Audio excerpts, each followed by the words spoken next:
بودی دنیای من و رفتی زی دنیا مادرم. من برون از خاک و تو در خاک تنها مادرم. از کنارت تا شدم محروم در ایام گل، شد کنارم از سرشک شور دریا مادرم.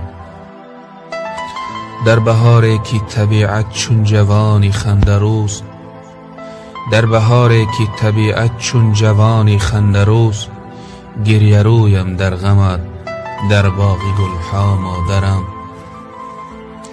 در جوانی دستی شفقت از سرم برداشتی، بی کسم بگذاشتی در راه فردا مادرم.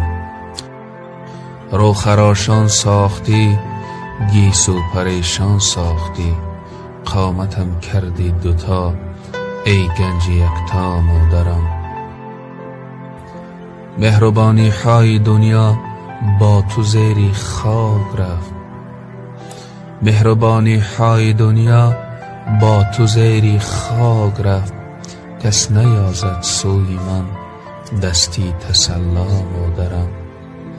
پست و بالای جهان بالای هم غم می دهد، با تو یکسان می نمود این پست و بالا مادرم.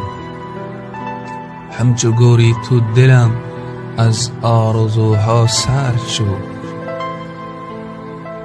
ای جهانی ساده ای عشق و تمنا مادرم. زود رفتی زود رفتی از جهانی ناشکیب، ناشکیبا مادرم ای ناشکیبا مادرم.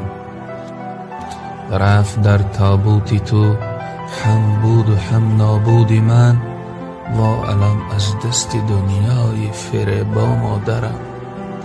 بردی از لبخنده ام ای شعله آینده ام، وا دریغا مادرم صد دریغا مادرم.